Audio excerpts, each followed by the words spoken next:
A black teen aces the hardest calculus test in the school. The next day, the teacher calls him to the front of the class, not to praise him but to demand he prove it, again. No white student is ever asked. Cameras are rolling. Silence tightens like a noose. Then the teacher says 6 words that ignite a nationwide firestorm. Let's see if it was yours. But what he doesn't know, someone filmed everything. Before we deep dive into this interesting story, subscribe to our channel and tell us where are you watching from. Share in the comments below. The morning sun leaked through the tall, spotless windows of Fairbrook High School, flooding the hallway with a sterile brightness that felt more like a spotlight than warmth. The school had the kind of silence that wasn't peaceful. It was expectant, watching, waiting. Lockers slammed in rhythm down the hall, sneakers squeaked across polished floors, and laughter echoed from the groups that never noticed who was left out.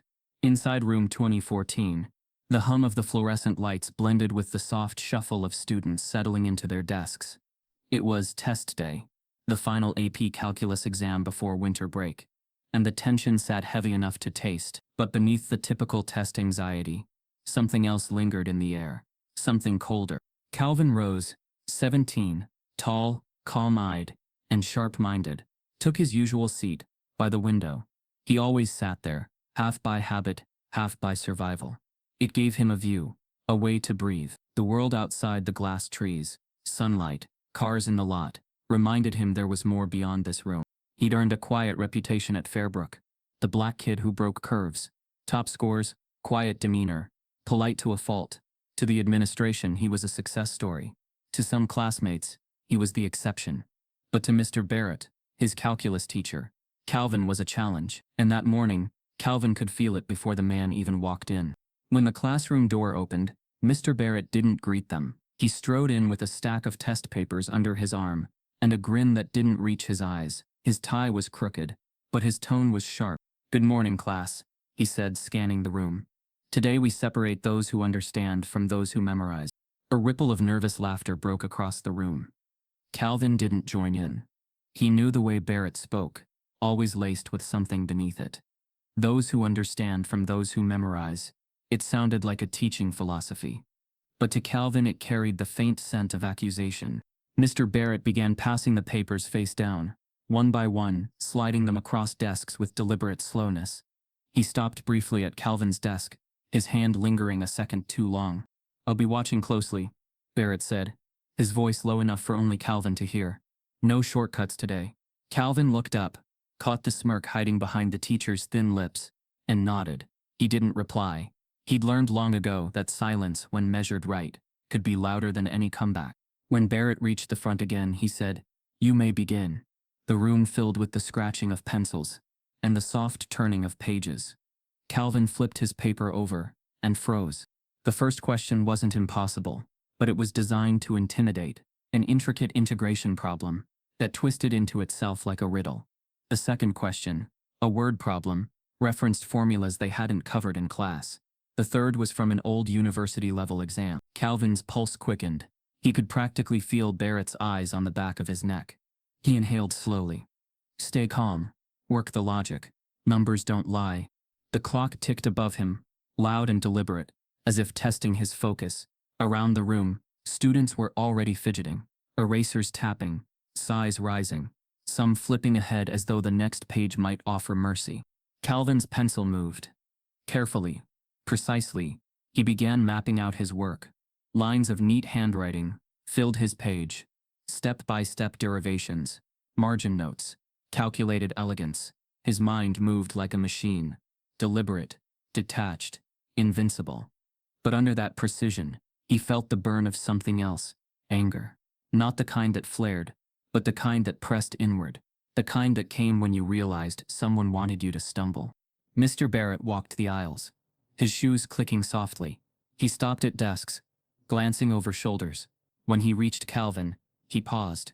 His shadow fell across the paper. "Finished question 1 already," Barrett said, feigning surprise. "Be careful, Rose. Overconfidence ruins even the best equations." Calvin didn't look up. "I double-checked my steps, sir." Barrett smiled, but there was no warmth in it. "Good, I'm sure you did." He moved on. The moment he was gone, Calvin's jaw tightened. He could feel the eyes of a few classmates on him, some curious, some amused. He didn't know what hurt more, Barrett's quiet malice, or their quiet compliance. The minutes ticked away. The room grew hotter. Calvin reached the last problem, an impossible open-ended proof. It wasn't part of any AP curriculum. He recognized it. He'd seen it once on a Princeton graduate paper he found online. He knew what Barrett had done. It wasn't just hard. It was a trap. Calvin's throat went dry. He glanced up at the clock. 20 minutes left. Around him, most of the class was done or pretending to be, staring helplessly at their papers. But Calvin refused to stop. He remembered what his mother always said. Every time they test your worth, make the test the proof of theirs.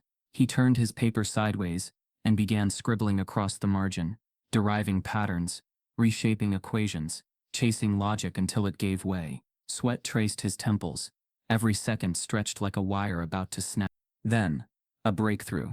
The function simplified, the pattern revealed itself, and suddenly, the impossible was solvable. The trap had a door. He exhaled sharply, heart pounding as he filled the final box with an elegant solution. He reread every step, checked it twice. The proof stood solid, unshakable. Across the room, Barrett's voice broke the silence. 10 minutes remaining. Calvin looked up, pencil poised, and for a fleeting second, he caught Barrett staring at him again. But this time, the teacher's expression wasn't smug. It was something else. Confusion. Maybe even unease. Calvin didn't smile, but his eyes met Barrett's just long enough to say, "I saw what you tried to do."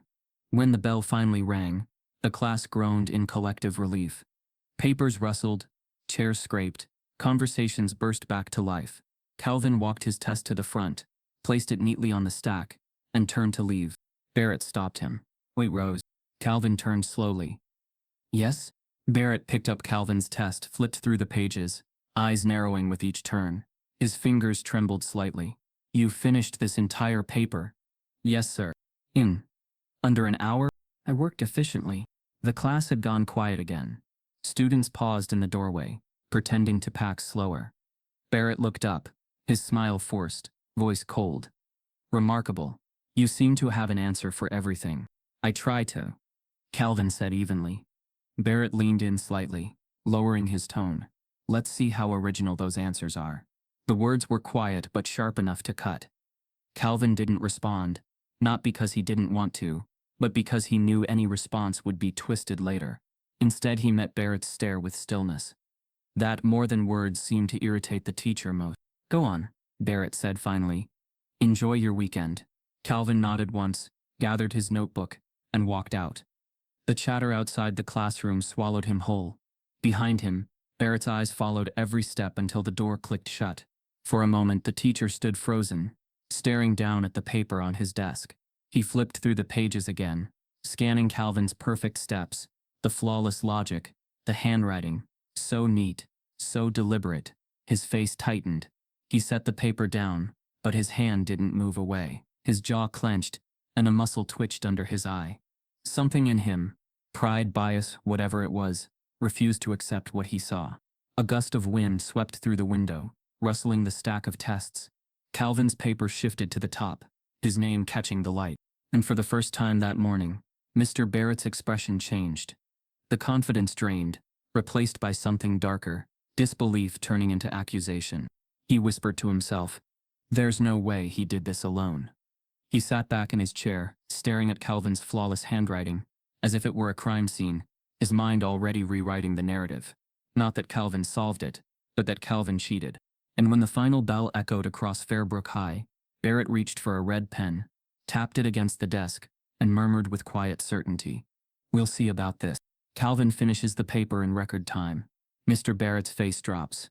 The morning after the calculus exam, Fairbrook High smelled faintly of rain, the kind that clung to the windows and made the world outside look soft, almost forgiving. But inside room 2114, the air was dry and sharp, like the pause before thunder.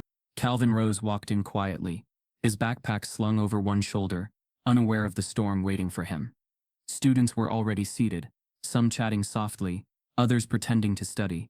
The scrape of a chair here, a whispered joke there. Yet something was off. The room felt staged, rehearsed.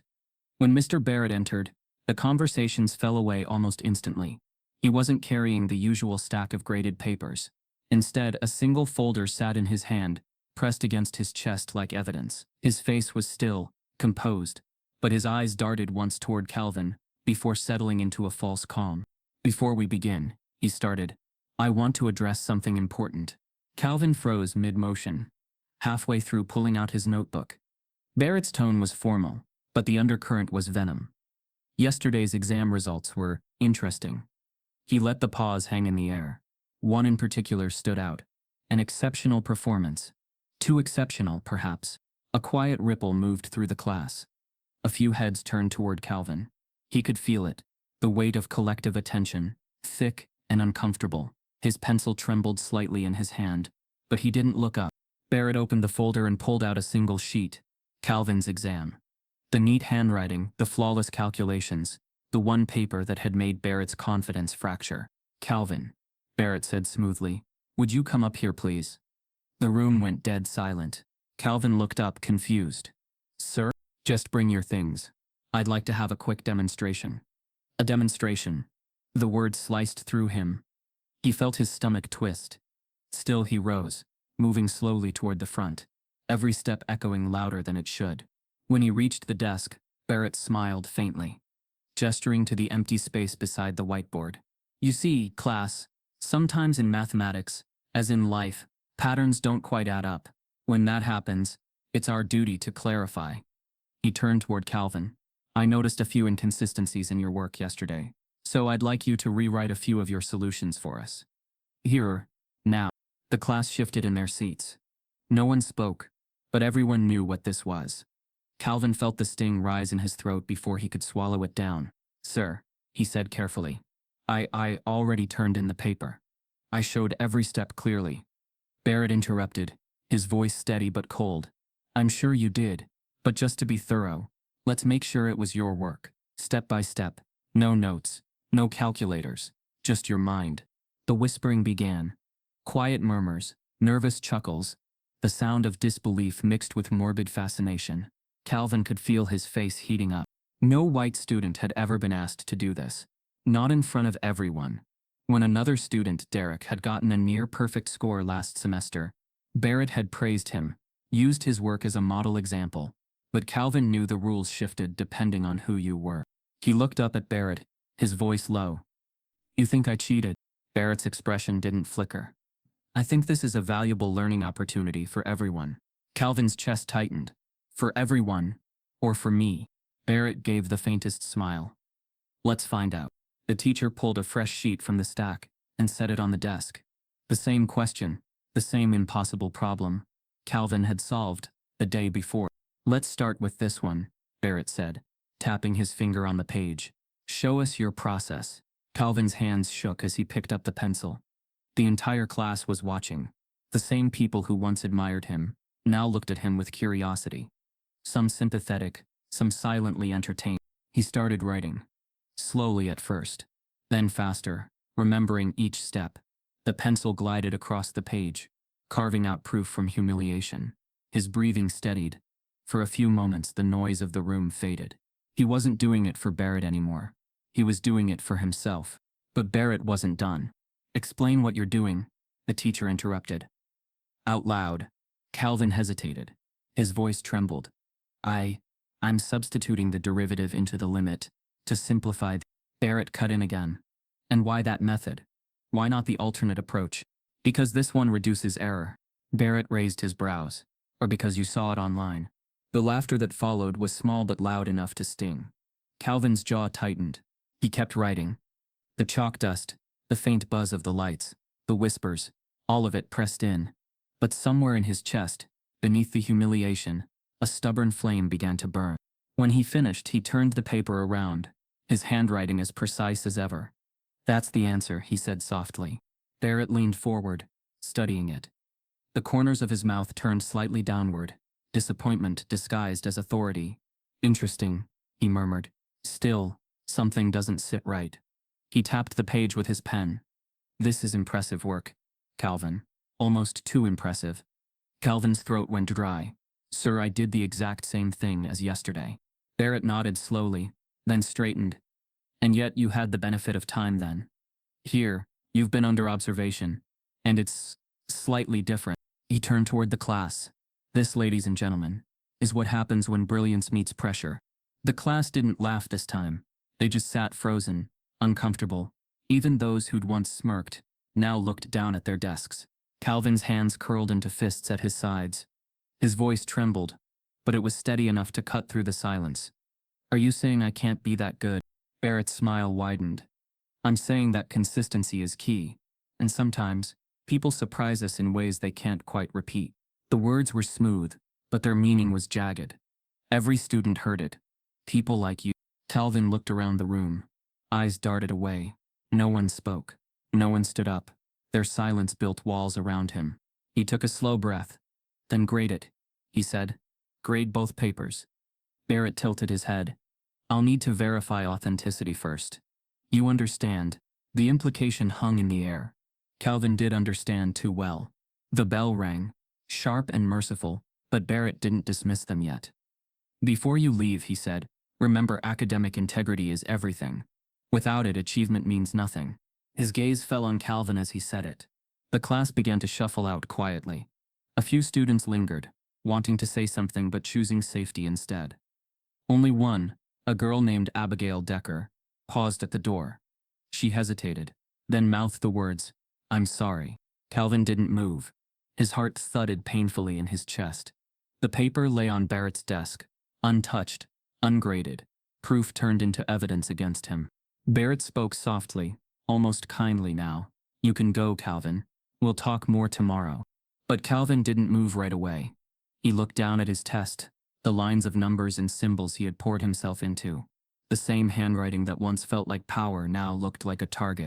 He slid the paper across the desk toward Barrett, his voice breaking only once. Keep it. Barrett blinked, caught off guard. Excuse me. Calvin stepped back, his jaw set. If you can't see the work for what it is, then maybe it's not the work that's the problem. For the first time, Barrett didn't have a response. His mouth opened slightly, but no words came out.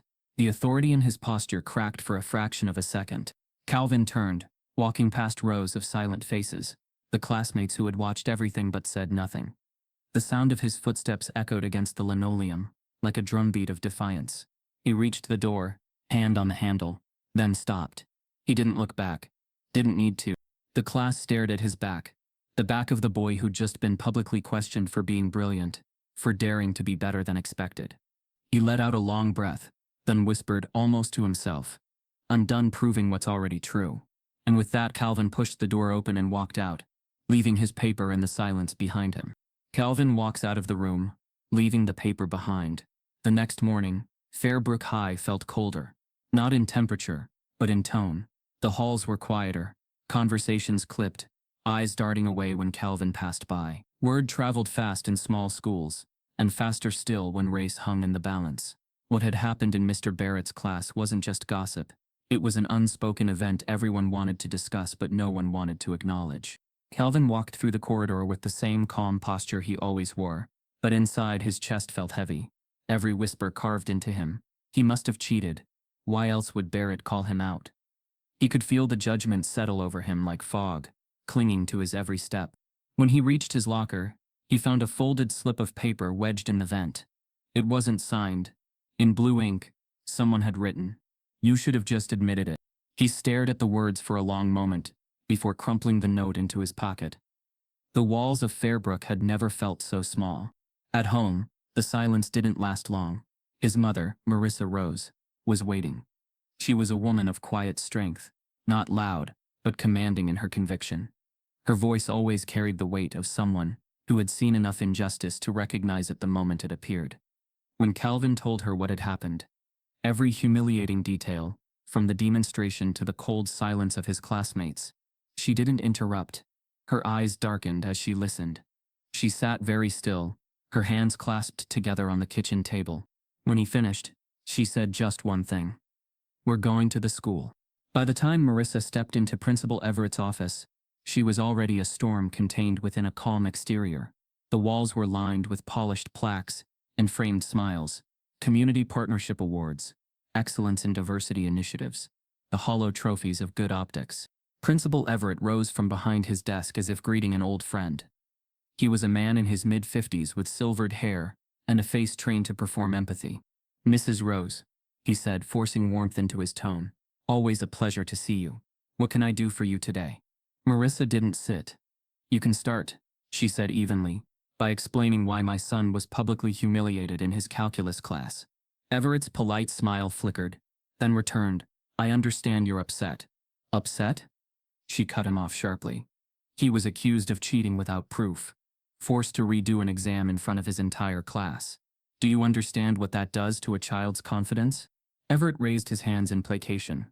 "I've spoken with Mr. Barrett briefly. He said it was simply an academic clarification. No accusations were made." Marissa's voice tightened. He demanded Calvin rewrite the entire test, in front of his classmates. "Tell me, Principal Everett, have you ever seen that happen to a white student here?" The question hit like a thrown stone. The principal's eyes shifted toward the closed door, as though afraid someone might hear.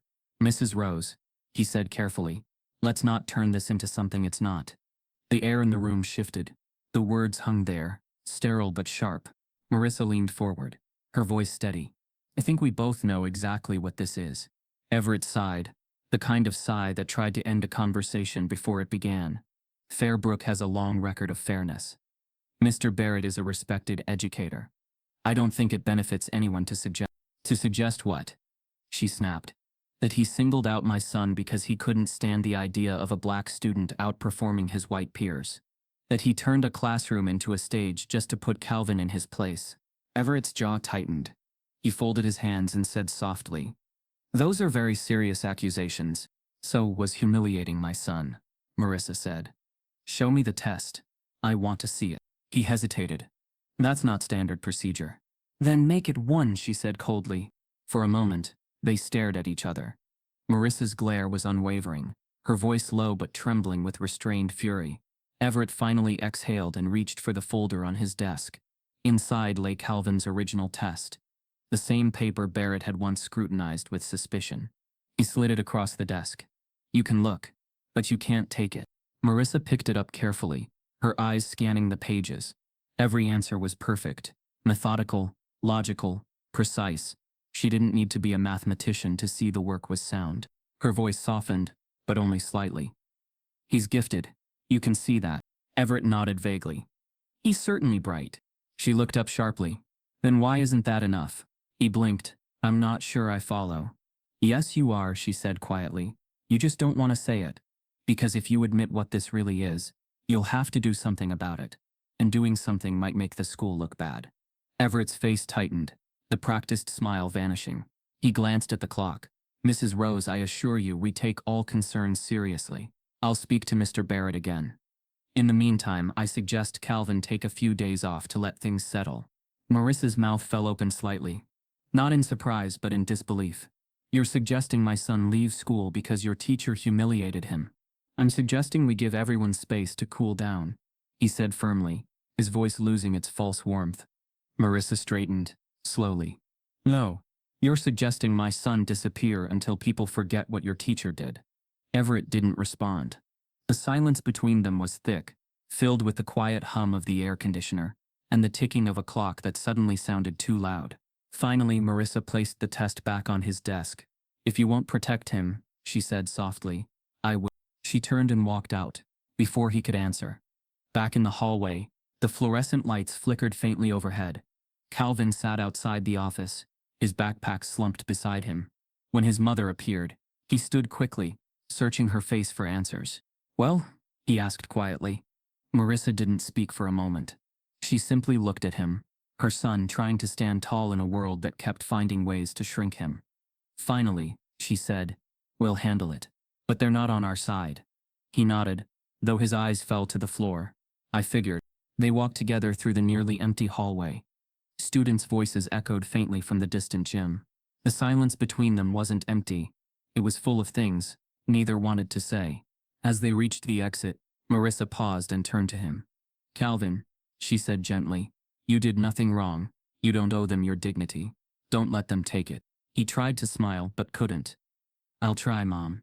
That night, the quiet returned, but it was the kind of quiet that hummed with unspoken tension.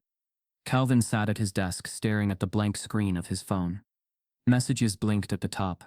"You okay?" From Abigail Decker. "That wasn't fair," from another classmate.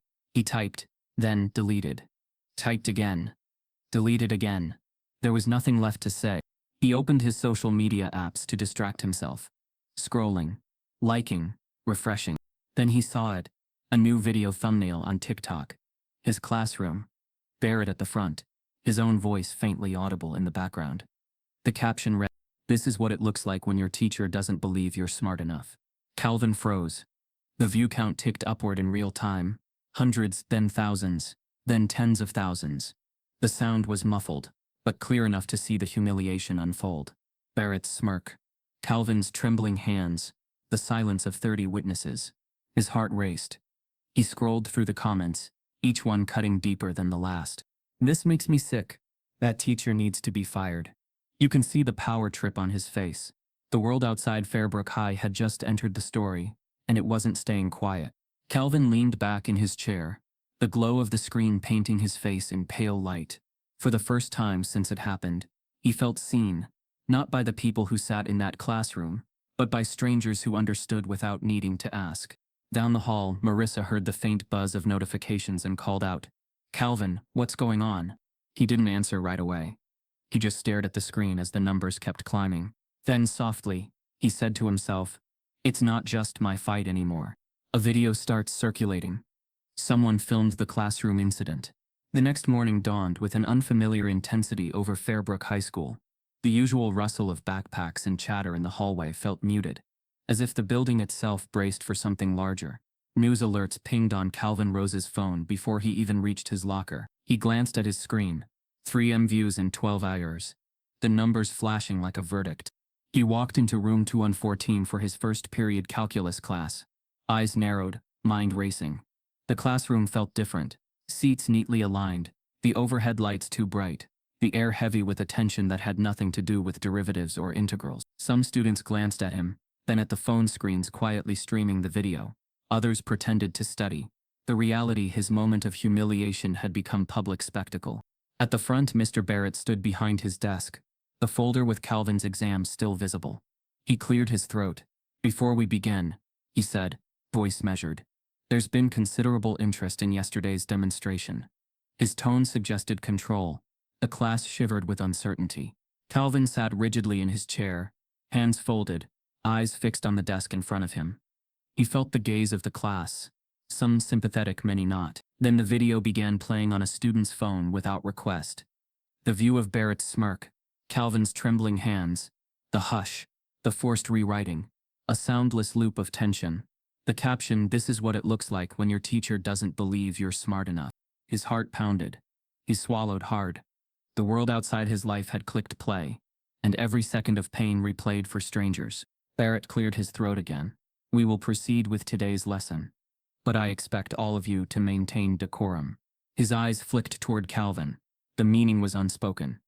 "This is your storm, Rose. Weather it." Students exchanged glances. Phones were slid into backpacks. Hidden whispers, nervous glances. Calvin's mind whirled.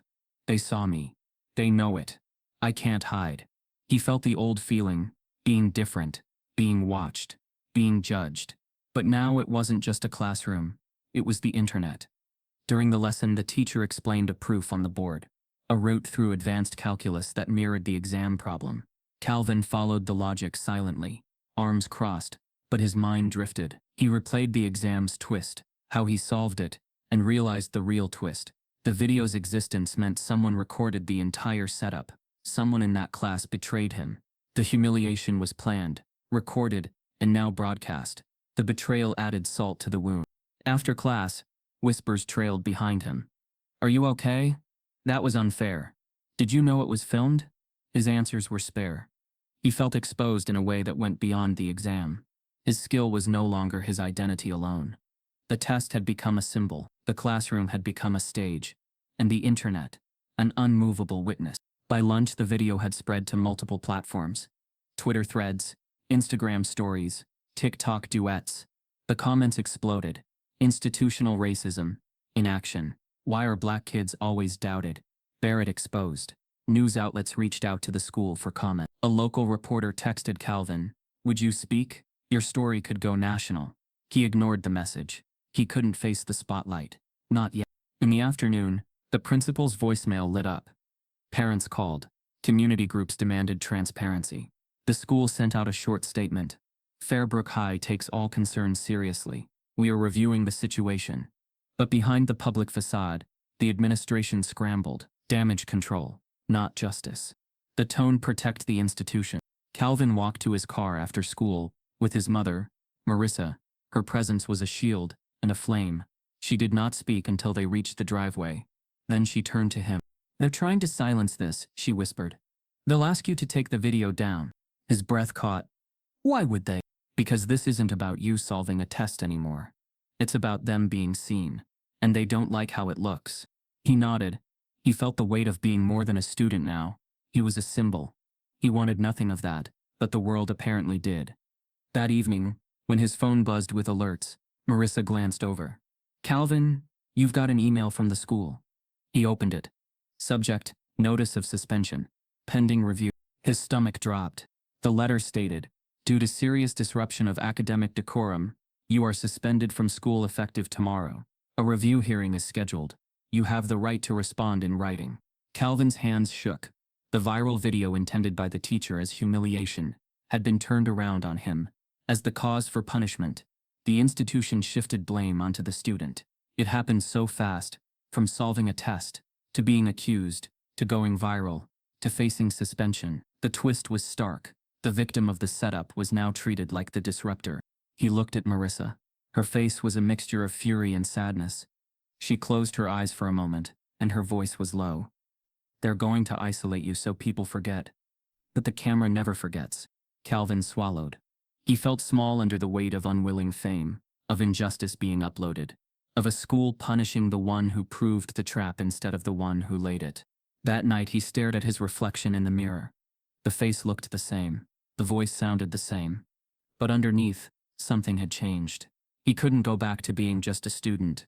He didn't know what would come next. But he knew this was bigger than calculus, bigger than the classroom.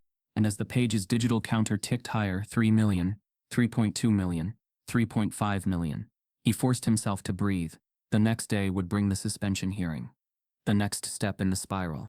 Calvin gets a suspension letter the next morning. The email sat open on Calvin's laptop, its official tone cold and clinical. Subject, suspension notice. Immediate action required. Reason, disruption of academic decorum. Calvin read the line again, then again. The words blurred, but the meaning stabbed clear. They called it a disruption. Not racism, not abuse of authority, not public humiliation. Just disruption. Downstairs, his mother Marissa rose, sat at the dining table, scrolling through documents with her jaw clenched. Her eyes darted from legal websites to bookmarked articles on educational equity. Her phone vibrated constantly. Parents from the community, local reporters, even Calvin's old science teacher who had quietly sent an "I'm so sorry" message. But no one from Fairbrook High had called. Academic decorum, Marissa repeated bitterly. He followed instructions. He did the work. He sat still while they humiliated him. And that's the disruption. Calvin stood at the threshold, arms crossed. "I think they mean the video. They should mean the teacher," she snapped, then softened. "I'm sorry, She trailed off, blinking rapidly. "This isn't about rules. It never was." She picked up her phone and made a call. "Hey Terrence, you still know that civil rights lawyer you mentioned at the Juneteenth event? I need her now." Word of the suspension spread fast, not through official channels but through whispers in hallways and Snapchat stories. Calvin's classmates weren't shocked by the school's response. They were confused by the double standard. None of the white students had ever been suspended for filming inside the classroom. Not the ones who made TikTok dances during history. Not the ones who live-streamed pranks in the cafeteria. He didn't even post the video. One student whispered in chemistry class. How can they suspend him for something he didn't record? Another added, "Mr. Barrett's still teaching like nothing happened. That's what's wild." Calvin's name became more than a name. It became a test, a pressure point. And some students failed it quickly. Friends who once sat with him at lunch now crossed the hallway to avoid him. Not because they believed he'd done something wrong, but because proximity to controversy was suddenly dangerous. He noticed it in the cafeteria first, the way one friend who used to joke about football highlights now picked a seat 2 tables away. Another nodded, but didn't stop to talk. Even Abigail Decker, the only one who mouthed "I'm sorry" after the classroom stunt, had grown quieter in her messages. That day, Calvin sat alone near the guidance counselor's office. The air was filled with the faint smell of cleaning fluid and fear. Every time someone passed, they gave him that look, sympathy laced with distance. He had become radioactive. That afternoon, Marissa sat across from attorney Lorraine Brooks in a small downtown office, lined with protest art and framed legal victories. Brooks was sharp-eyed, calm-voiced, and deeply familiar with how systems punished black excellence. "They're not protecting education," she said after reviewing the letter. "They're protecting hierarchy. That teacher's authority was publicly challenged, and now they're trying to punish the exposure, not the abuse." Marissa nodded. "Can we sue?" Brooks was quiet for a moment. "Yes. But lawsuits take time. Right now, we start with a civil complaint and media pressure. You've got leverage." The video made people uncomfortable, and uncomfortable people ask questions. She leaned forward. "But you need to understand, Marissa. They're not just trying to protect Mr. Barrett. They're trying to keep their own system clean. If this becomes about race officially, every decision they've made will come under scrutiny." Marissa's eyes narrowed. "Good." Back at school, Mr. Barrett continued teaching like nothing had happened. He made no mention of Calvin, no reference to the video. But his posture was more rigid now, his tone more clipped. Some students noticed it. Others pretended not to. No apologies were offered. No classroom conversation addressed what had unfolded. In room 214, the silence was institutional. When asked by another teacher during a staff meeting if he wanted to clarify his role in the video's context, Barrett had allegedly laughed and said, "Let the internet have its moment. We'll be fine by next week." Meanwhile, Calvin sat in his room, inbox flooded with interview requests. From podcasts, news anchors, local civil rights groups. He declined them all, not out of fear, but because he didn't want to be a spectacle. He hadn't asked to become a symbol. He'd just solved a math problem. Marissa tried to keep him grounded, but she could see what it was doing to him, the way he stared longer into the distance, how his appetite dipped, how he rarely played music anymore. Late one evening, she found him in the backyard, hoodie pulled up, phone in hand. "You okay?" she asked. Calvin shrugged. "I did everything right. And they still..." He paused, voice cracking. "They still want me gone." Marissa exhaled. "They want you small. That's not the same as being wrong." 3 days into the suspension, an unexpected development arrived, not from the administration or the district, but from within. A student email account sent an anonymous message to Calvin's new attorney. No name, no subject line, just a file attachment and one sentence. "You need to see what he said about him." The file was a PDF, a screenshot of an email Mr. Barrett had sent weeks before the test. It wasn't official school communication. It was from his private email, but it had been forwarded internally. The message was addressed to another teacher in the science department. The line that stood out, bolded by the student: "That kid's too slick for his own good. These kids from those neighborhoods always think they can outsmart the system. But I've got a way to check him." Calvin read the email 3 times, each word louder than the last. Slick. These kids. From those neighborhoods. Every syllable was a nail in the school's coffin. Marissa stared at the screen, fists clenched, whispering under her breath, "That smug bastard." Lorraine Brooks leaned in, reading the email again. "This changes everything. We're not just fighting policy now. We're proving bias, intent. That's a civil rights violation. Documented." The twist was brutal. The trap Calvin had sensed wasn't just a gut feeling. It was real. Planned. Deliberate. Racial. He sat silently as the truth set in. The math test wasn't a challenge. It was a weapon. Brooks stood and grabbed her bag. "We go public tomorrow. This email? It's going viral next." Calvin didn't speak. He didn't need to. The paper he'd written, the one he was forced to rewrite, was no longer just an answer sheet. It was Exhibit A. Someone leaks Barrett's email. It contains a shocking slur. The morning air outside Fairbrook High was different. There were no morning announcements, no bell ringing, with casual ease, just an unfamiliar sound. Voices not the students inside, but protesters outside the gates, holding handmade signs, chanting beneath the stretch of a gray sky. "Black excellence is not a threat. Investigate Barrett now. We believe Calvin. Inside the building, tension coiled in every hallway. Teachers exchanged wary glances. Students stared down at their phones, live streaming the growing crowd outside. The email had surfaced overnight. An anonymous student had leaked it to Calvin's attorney and posted screenshots to Instagram with the caption, "You want proof? Here it is." He's been planning to take Calvin down. It wasn't speculation anymore. It was documentation. In the forwarded chain, Mr. Barrett had written to a colleague in the science department, just days before the test. The sentence that ignited outrage read, "He's one of those kids who always thinks he's smarter than the rules, like the others from his side of town." The coded language shattered. Those kids. His side of town. The implications weren't subtle. They were loud. And for once they were undeniable. The email spread faster than the original TikTok video. Local news anchors reposted it with links to their morning segments. Civil rights lawyers broke it down on Twitter. Even educators from outside the district chimed in. This isn't unconscious bias. This is active, documented prejudice. Calvin stared at his phone that morning, his hands cold. He had barely spoken since the leak went viral. Each ding of a new notification was a reminder of how visible he had become, how naked his pain now was to the public. Marissa sat across from him at the breakfast table, her laptop open with news tabs and email alerts buzzing. She looked up. "This changes the game." Calvin didn't nod. He simply whispered. He knew what he was doing the whole time. Marissa reached across the table and took his hand, and now so does everyone else. At school, chaos bloomed behind closed doors. Principal Everett had barely gotten to his office when the district superintendent called. Then the school board president. Then the local news affiliate. His voice dropped to a whisper behind his office door. "We need to contain this. We don't know who leaked the emails, but they did know. Everyone knew. Someone from the inside had cracked the wall." Barrett arrived that morning, as if nothing had happened, but the atmosphere gave him no cover. Students looked through him.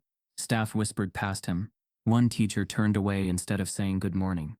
By second period, he was summoned to the main office. When he walked in, Principal Everett didn't even offer a seat. The email printout lay on his desk like a court order. Barrett's face paled. "I don't recognize this version of the conversation," Barrett said flatly. Everett leaned forward. "Then explain what you meant by those kids in his side of town." Barrett didn't answer. His silence said more than any denial could. Everett sighed. "We need a statement. Now. Something public. And you're being placed on temporary leave." Barrett's jaw tightened. "You're giving in to a mob. To a student who probably cheated." Everett didn't flinch. "You're giving me a scandal I can't afford."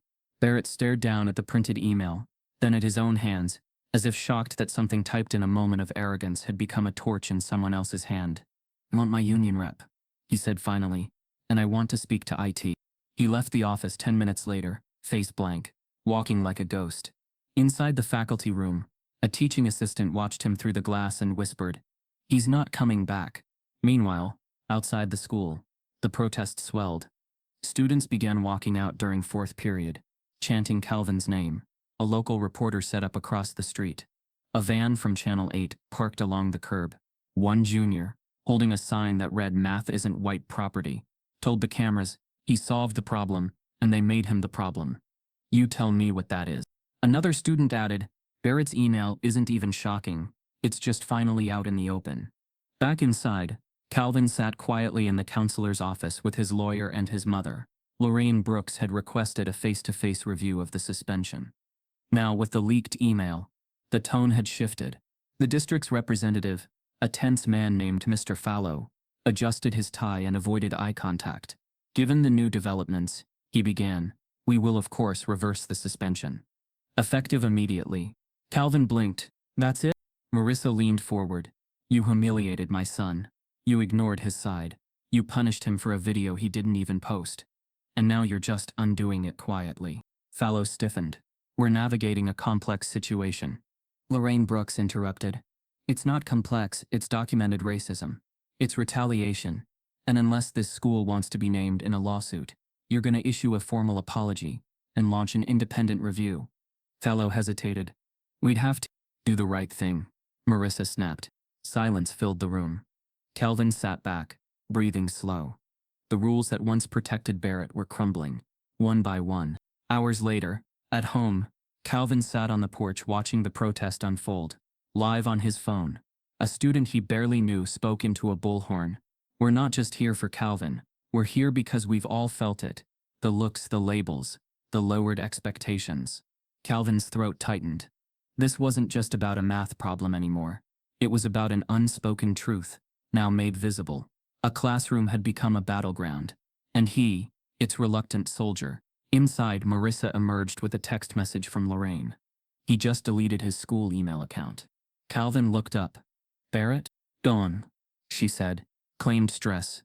Says he's taking temporary leave." A strange mix of satisfaction and sadness crossed Calvin's face. He walked away. "He ran," Marissa corrected. "Cowards don't face storms, they hide from them." But Calvin didn't feel victorious. He felt hollow. Justice had started to turn, yes, but the scars weren't undone by Barrett's absence. His trust, his peace, his pride, those had all been questioned in front of peers who'd stayed silent. Still, something bigger had begun. The truth was out. The silence had cracked, and the walls that once protected racism in polished classrooms were showing the first signs of collapse. Barrett deletes his email account and goes on temporary leave. The news of Mr. Barrett's temporary leave barely calmed the waves he had stirred. By Monday, a formal investigation had been launched by the district's Department of Equity and Accountability, not out of moral urgency, but because public pressure made avoidance impossible. The protest had tripled in size. Emails flooded the school board's inbox. Parents demanded transparency. Civil rights organizations tagged the superintendent's office in threads viewed by millions. Inside Fairbrook's administrative building, a team of 5 evaluators began sifting through Barrett's grading history. It started quietly. GPA spreadsheets, test results, disciplinary reports, files the school hadn't planned to make public. But the records didn't lie. The numbers, like the video, exposed what many black students had felt for years but couldn't prove. A pattern emerged almost immediately. Black students in Mr. Barrett's classes consistently received lower final grades than white students with similar or even weaker performance in other classes. Assignments marked as incomplete or needs revision were disproportionately assigned to students of color. And then there were the disciplinary write-ups, vague phrases like attitude disruption, lack of humility, or challenges authority. One document listed Calvin's first semester record: perfect attendance, consistent A's, no disciplinary actions. But under Barrett's own notes, a single comment stood out: too eager to correct, maybe trying to impress rather than learn. In another student's file, a black girl named Deanna Carter, there was a written referral that read, disrespectful when challenged, defensive when asked to explain herself. Her offense? Asking why she received a B- when her test showed no. When the school board was presented with the initial findings, their reaction was rehearsed. "This is deeply concerning," said board president Ellen Granger, adjusting her pearl necklace at a press conference. "We are committed to fairness in our classroom." But their eyes flicked toward the cameras with discomfort, and their tone held less outrage than damage control. They announced the launch of a full audit of grading equity across all departments, a move that sounded progressive but served as a shield. By widening the scope, they hoped to make Barrett's case look like an outlier, not a rot spreading through the foundation. Still, the lawsuit was filed that afternoon. Lorraine Brooks, with Calvin and Marissa beside her, stood outside the county courthouse. Microphones lined the podium. Her voice was sharp, every syllable carved with precision. "This is not about one test," she said. "This is about a pattern. This is about who gets the benefit of the doubt, and who gets the burden of suspicion." Calvin Rose wasn't failed by a teacher. He was failed by an entire structure designed to question his excellence. Marissa stood tall, hand on her son's shoulder. Calvin didn't speak. His silence was its own thunder. The lawsuit named Mr. Barrett, Principal Everett, and the district board, citing racial discrimination, emotional distress, and academic retaliation. It demanded damages, not just monetary, but systemic. A call for oversight, transparency, and a public acknowledgement that what happened wasn't a misunderstanding, it was deliberate. The media ran with it. Cable news picked up the story.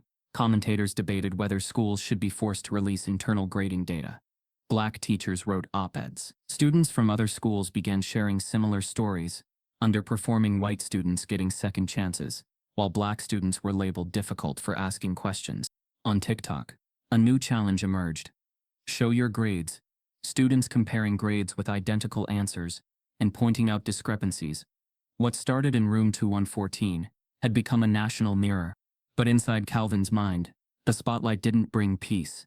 He hadn't returned to school yet. Though his suspension was technically reversed, the emotional scars made the hallways feel hostile. Every post, every headline, kept him trapped in the moment. Reliving the stare, the forced rewrite, the silence of classmates. Doesn't feel like a win, he admitted to Marissa one night. It's not a win, she replied. It's a reckoning. And those don't come easy. Then came the twist. A local investigative journalist, Nina Caswell, known for digging into public school corruption, called Lorraine late one evening. I've been digging into Barrett's employment history, she said. You need to see this.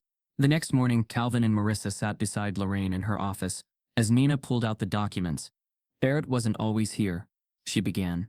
Before Fairbrook, he taught at Morrison High, 2 towns over, and before that at Green Hollow Academy, a private charter school in the city. She laid out 2 faded memos. Both schools, same ending. He was quietly let go. Both times, after parent complaints. Both times, the reports were sealed as inconclusive. Calvin leaned forward. Inconclusive how? Meaning they found enough smoke to be concerned, but not enough fire to risk scandal. He walked in. Fairbrook hired him without ever asking why. In one of the files, a parent's handwritten statement read, "My daughter was made to stand and explain her answers repeatedly, while white students were praised. When we asked why, the teacher implied she had an attitude issue. She was for." Another note, buried in HR comments, said, "Staff reports of condescending tone toward students of color. Warned verbally. No formal discipline." Marissa's hands trembled as she read them. Lorraine's eyes narrowed. They knew. They all knew. Nina nodded. They just didn't care until cameras showed up. That night, the story went national again. The headline on the late evening broadcast: teacher accused of racist grading fired from 2 previous schools, new evidence surfaces. On the screen, side-by-side pictures of Barrett at 3 different schools. 3 sets of buried reports. 3 schools that had passed the problem along like a bad secret. Calvin stared at the screen, his heart pounding. "Everything they did to me," he whispered. "They'd done before." Marissa wrapped her arms around him. "And they'll never do it again." But Calvin knew better. The story wasn't about one teacher anymore. It was about every adult who looked away, every system that pressed mute, every silence that made this possible. Barrett wasn't just a man with a red pen. He was a symptom. And now that symptom had a paper trail.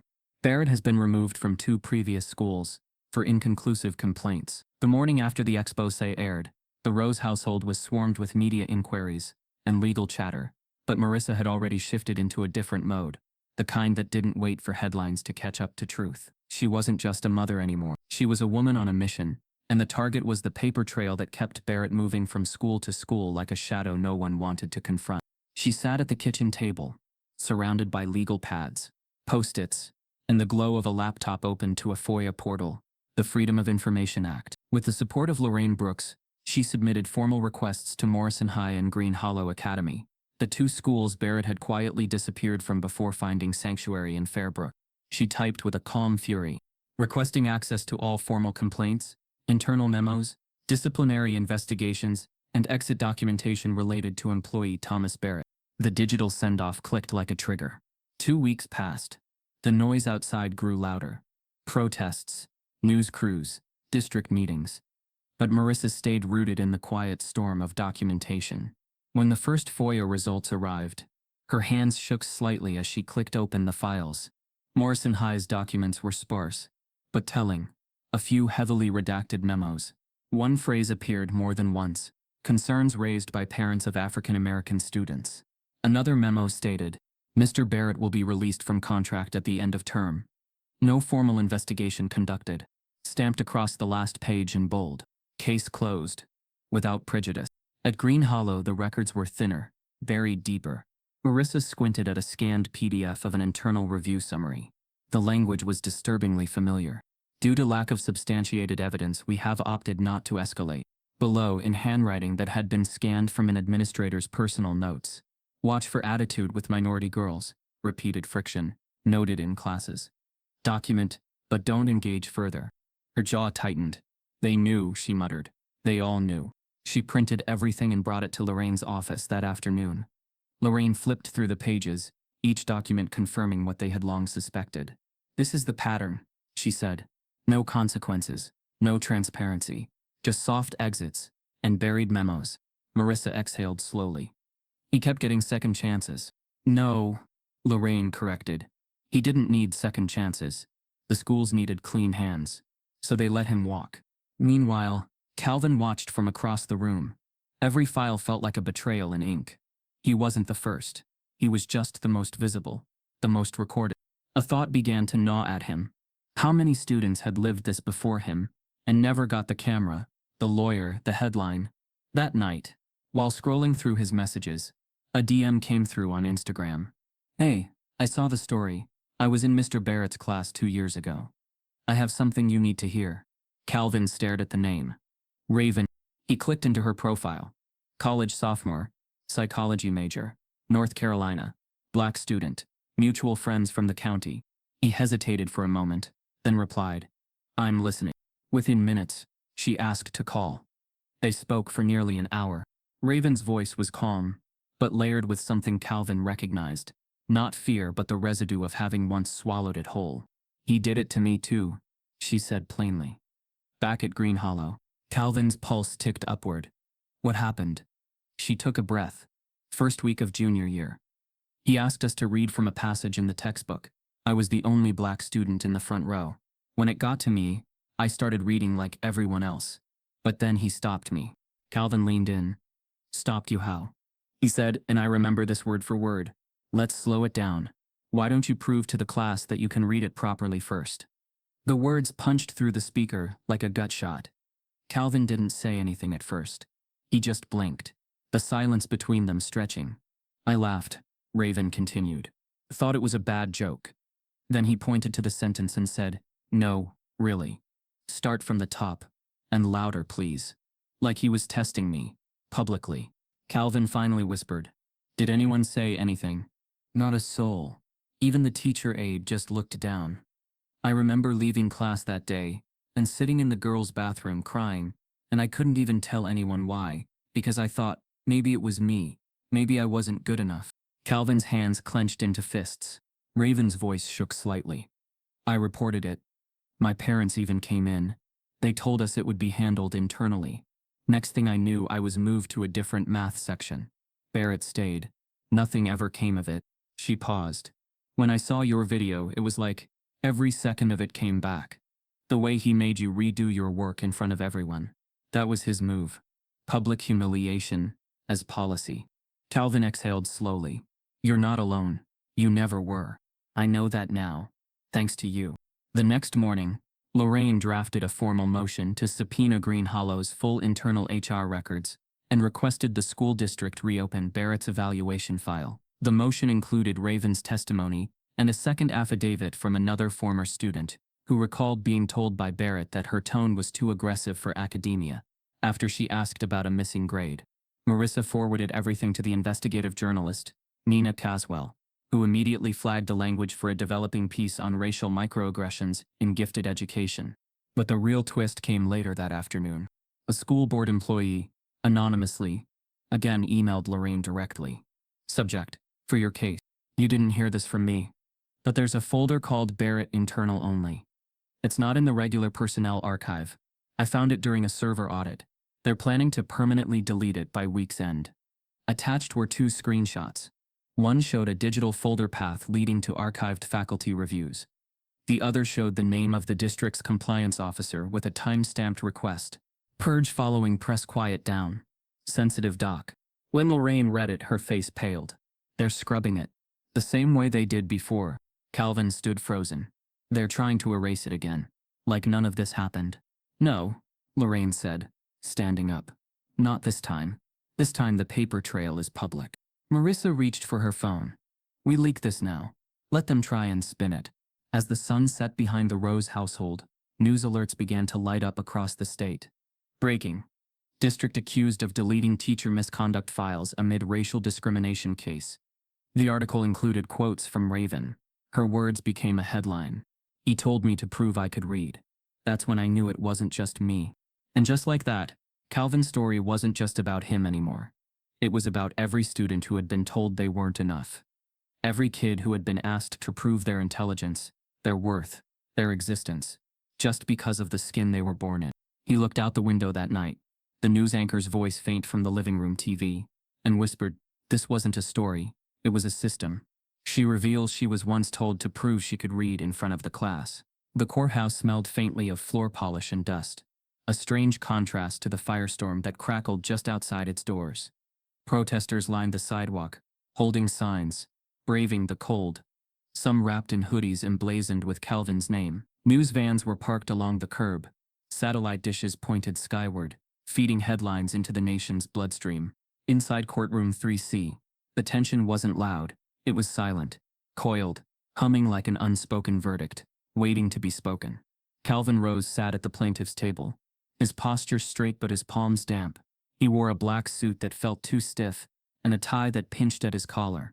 Lorraine Brooks sat beside him, shuffling documents, eyes scanning the list of scheduled witnesses. Across from them, the school district's lawyers sat guarded, flanked by the superintendent and two school board members, none of whom looked directly at Calvin. The civil suit was already making history, not because of its legal depth, but because of its emotional resonance. It wasn't just numbers or policy. It was humiliation, institutional silence, and a boy who'd been punished for being right. So far, the evidence had landed hard. The email from Barrett, the FOIA documents, Raven's testimony, the leaked purge order. But the courtroom hadn't felt this still, this taut, until the door opened and Abigail Decker stepped in. Every head turned, even Calvin's. Abigail had always been a quiet fixture in Fairbrook's academic elite. Pale-skinned, high GPA, soft-spoken, and until recently the undisputed favorite of Mr. Barrett. She'd sat in the front row, answered every question, received glowing praise. To many she had been his example of excellence. To some she was just his mirror. No one had expected to see her here. She walked slowly to the witness stand, her heels soft on the linoleum floor. She wore a simple navy blazer, her blonde hair tucked behind her ears, and a look that wavered between determination and dread. When she sat down, the bailiff asked her to raise her hand. She did, fingers trembling. "Do you swear to tell the truth, the whole truth, and nothing but the truth?" "I do." Lorraine rose from her seat. "State your name for the record." Abigail Decker. "And your current affiliation?" "I'm a senior at Fairbrook High School." "A beat?" Lorraine tilted her head. "And your connection to the defendant, Mr. Barrett?" Abigail swallowed. "He was my AP calculus teacher for 2 years. I was considered one of his top students." Calvin watched from the table, unmoving. The room seemed to lean in. Lorraine took a step forward. "Miss Decker, have you ever witnessed Mr. Barrett engaging in behavior that concerned you?" Abigail's throat bobbed. Her fingers twitched in her lap. "Yes." "Can you describe it?" She hesitated, looked toward the judge. Then, back to Lorraine. Her voice trembled. He didn't just grade us. He graded who we were." Murmurs rippled across the courtroom. Lorraine's tone softened. "Clarify that, please." Abigail took a shaky breath. "He had this idea of what smart looked like, who it looked like. If you were quiet, white, didn't push back, you were his kind of student. But when black students challenged him, or even just excelled, he made it harder for them." "How?" Lorraine asked. Abigail's hands clenched. "He would change grades. Not blatantly, but I saw him mark down Calvin's quizzes, even when the answers were technically right. He called it encouraging growth, but he never did that to me." Calvin's heart thundered in his chest. Lorraine stepped closer. "Did he ever say anything specific that revealed intent?" Abigail's voice dipped lower, shame creeping in. "One time, after class, I asked him why he gave Dinah a C on a project that seemed really well done. He laughed and said, 'Some of these kids need tough love. Keeps them from getting too full of themselves.'" She paused, then added, "And he wasn't talking about just any kids. He meant the black students. He always said those kids. Always." The silence in the courtroom now was different, heavier. Lorraine's voice was gentle. "Why are you speaking now?" Abigail's eyes glossed over. "Because I was quiet too long. I kept telling myself I wasn't part of it. But I was. I benefited from it. And I can't watch him do this to Calvin and pretend I didn't see it coming." Calvin looked at her then. Really looked. And for the first time since this had begun, He saw the tear sliding down someone else's cheek. For him, Lorraine turned to the judge. No further questions. The district's attorney hesitated before standing. He looked like he didn't want to touch the moment. When he finally spoke, his voice was hollow. Miss Decker, are you aware that what you're alleging contradicts your teacher evaluations? Abigail nodded. That's because I lied in them. We all did. We were afraid. The attorney opened his mouth, then closed it again. He sat down. The judge adjusted his glasses, cleared his throat, and for a moment, said nothing. Then, this court acknowledges the testimonial of Miss Decker as credible and material. He turned to the district's table. Given the mounting evidence and corroborated patterns of discriminatory behavior, this court will initiate a formal inquiry into systemic racial bias within Fairbrook High and associated personnel. Mr. Barrett's conduct will be included in the scope. The courtroom broke into quiet gasps. Calvin sat frozen. It wasn't a verdict. Not yet, but it was a turning point, a door cracking open where none existed before. He glanced at Abigail as she stepped down. Their eyes met for the briefest moment. She gave a small nod, not asking for forgiveness, but offering truth. Lorraine whispered beside him. This just got very real. But Calvin barely heard, because across the aisle, one of the board members was whispering furiously into her phone, face pale, fingers tight around the receiver. The judge stood. Court is adjourned until formal review proceedings begin next week. The gavel struck, and outside the courthouse, the wind picked up, but it carried something new. The judge moves forward with a racial discrimination inquiry. 3 days after the courtroom testimony shook the district's foundation, Fairbrook High released a public statement, the kind of announcement crafted not from remorse, but from legal strategy. It dropped at 9 a.m. sharp on a Thursday morning, posted to the district website, emailed to every parent, and read aloud by the school superintendent in a tight press conference outside the district building. Cameras flashed, journalists waited, and behind her stood a line of board members with stiff faces and clasped hands. Calvin and Marissa watched from their living room, the TV volume low but sharp enough to cut. Superintendent Lisa Kerr straightened her blazer and leaned into the mic. Fairbrook School District acknowledges the concerns raised by recent events involving allegations of discriminatory conduct by one of our educators. We take these matters seriously. As a district, we remain committed to fostering an inclusive environment that values equity in all forms. She paused, waiting for the gravity of the sentence to land, but it didn't. It hovered, corporate and cold. We have initiated a review process in accordance with district policy. Due to the nature of ongoing legal proceedings, we are unable to comment on specific individuals at this time. However, we are taking proactive steps to evaluate our training protocols, staff accountability structures, and the overall culture of our learning spaces. Marissa leaned back in her chair and exhaled, her arms folded tightly. There it is, she muttered. The classic dance, say everything without saying a damn thing. On the screen, Kerr continued. We encourage our families to trust in our process, and to remember that Fairbrook has always strived to be a district of excellence. We thank the community for its patience. Calvin sat motionless, jaw tight, fingers clenched into his sleeves. The word excellence had never sounded more hollow. After the cameras stopped rolling, the district's social media accounts posted the transcript of the speech, accompanied by a photo of Kerr standing between two smiling board members. The comments below erupted. This isn't an apology, it's a cover-up. Where's Calvin's reinstatement? Say his name. Say what you did. You protect predators, not students. And then a video clip from the courtroom began circulating again. Abigail Decker's testimony, stitched side by side with the district's PR statement. The juxtaposition was damning. On one side, a shaking voice confessing the truth. On the other, a polished bureaucrat deflecting it. By noon, the hashtags had returned. Unprotect Calvin, not your model minority. Apologize for real. But inside the walls of Fairbrook, nothing had changed. Despite the district's vague promise of evaluation, Calvin remained in limbo. His suspension was technically lifted, but no teacher had reached out. His access to the school portal was still locked. No counselor had offered support. He was still not allowed on campus pending logistical review.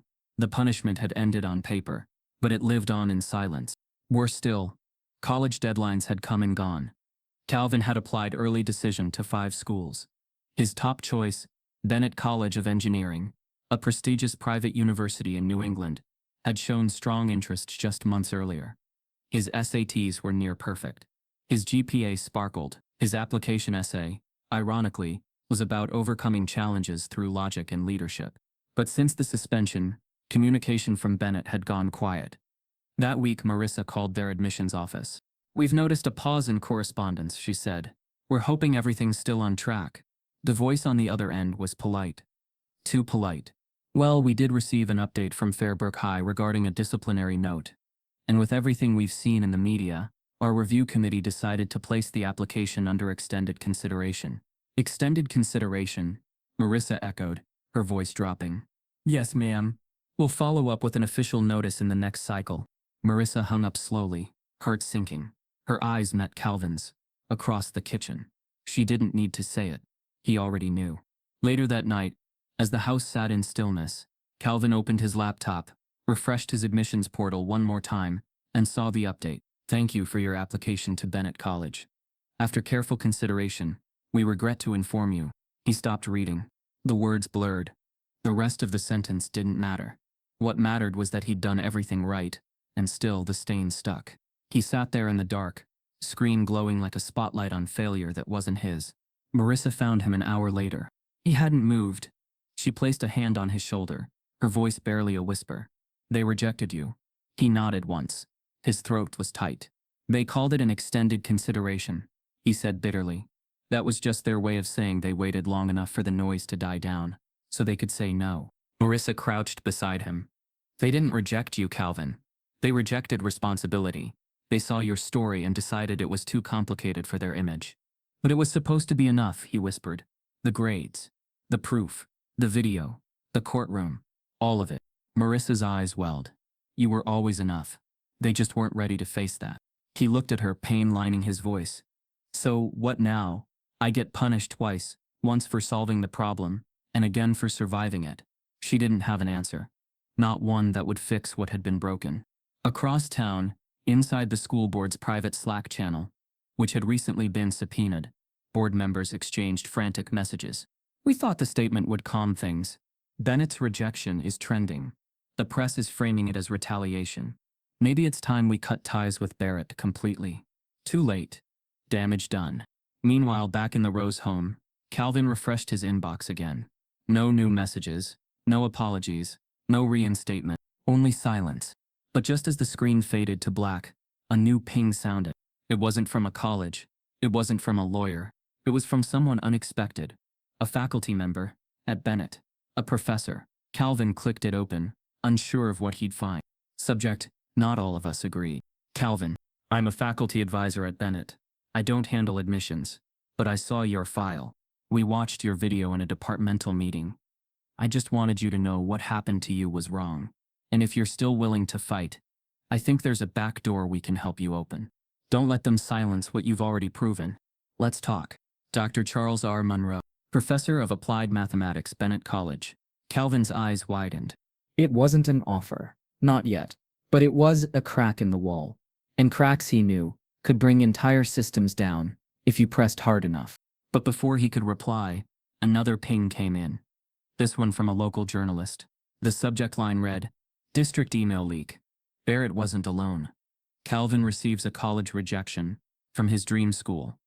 The rejection from Bennett hurt. But the silence afterward burned deeper. Calvin Rose had spent weeks being spoken about in courtrooms, in newsrooms, in classrooms he could no longer enter. His name had become shorthand for injustice, but no one had asked him what it felt like to lose something he never should have had to fight for in the first place. Until that night. He sat at his desk, rereading the email from Dr. Charles R. Monroe, the professor from Bennett College. The subject line glowed softly on the screen. "Let's talk." Monroe's message didn't offer an apology. It offered something rarer. A challenge. "The faculty saw what you did. Many of us think you should be in a place that values you, not tolerates you. If you're willing, we'd like to see your work again. But this time on your terms." That single sentence rewired something inside Calvin. For weeks he'd been forced to play defense, to react, to justify, to shrink. But now, for the first time since that exam, he had a chance to create the moment, not just survive it. And so he made a decision. "I'm going to rewrite the test," he told Marissa the next morning. She blinked. You mean that same calculus exam? Calvin nodded. Live. Publicly. With cameras. Proctors. Witnesses. No one will say I cheated this time. No one will say I got lucky. Her expression shifted from concern to something sharper. Make it undeniable. The plan took shape quickly. Lorraine connected them with a local STEM advocacy group that hosted community education events. They offered their next weekend slot at a community center downtown, a modest gymnasium space with folding chairs, projection screens, and most importantly, a live stream setup. Local journalists were notified. The event was framed not as a protest but as a demonstration of excellence. Calvin spent the days leading up to it studying in silence. Not because he didn't know the material, but because he wanted to know it better than anyone alive. Every formula became muscle memory. Every theorem, second nature. This wasn't just about proving himself, it was about reclaiming the part of him they'd tried to diminish, the part that had once loved solving problems because they were hard. When Saturday arrived, the community center buzzed with nervous energy. Folding chairs were packed with students, teachers, parents, professors, and quiet allies who had followed Calvin's story. Tripods lined the back wall. Live streams prepped across YouTube, Facebook, and TikTok. A banner overhead read, "Rewriting the paper, on his terms." At exactly 1:04 p.m., Calvin stepped onto the small platform stage. He wore a simple black sweater, jeans, and a calmness that seemed almost supernatural. In his hands, a printed copy of the same exam Mr. Barrett had once used to humiliate him. Word for word, he'd reconstructed it from memory and asked an independent math professor to verify the problems were identical. 2 volunteer proctors stood nearby, one from a local community college, the other from the state's Mathematics Association. Cameras rolled. Phones were raised. The moderator, a woman from the advocacy group, approached the mic. "We are here today to witness something powerful. Not just a test, but a statement. Calvin Rose will now complete this exam, live, uninterrupted, with certified proctors observing. This is not about proving he's smart. It's about showing what happens when you try to bury brilliance instead of nurture it." Calvin sat down. The timer began. He opened the test, and he wrote. The first question, a multi-step integral, fell in 5 minutes. His pencil moved fluidly, confidently, erasing nothing. He explained his logic out loud, as he worked, not because he was required to, but because he wanted others to understand the why behind the how. Limits as x approaches infinity.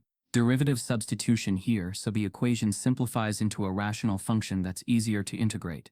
His voice was steady, his breathing even. By question 3, the room was silent, except for the scratch of graphite and the soft clicks of camera shutters. Reporters scribbled notes. College students watching online commented in real time. This is unreal. He's solving it like a professor. Barrett's face must be melting right now. By question 6, the infamous proof problem. He paused only once, not from confusion, but to glance at the crowd. His eyes found Marissa. She nodded once. Then he kept writing. 73 minutes later, he laid down his pencil. The test was complete. Every question, every step, every explanation. The proctors reviewed his work immediately, checking accuracy, methodology, consistency. One of them, Professor Hadley from the State Math Board, stepped up to the microphone. "I've taught college-level calculus for 17 years, she said, her voice almost shaky. What we just witnessed wasn't a performance. It was a masterclass. Every answer is not only correct, they're optimized. The steps aren't copied, they're owned." Applause erupted, then roared.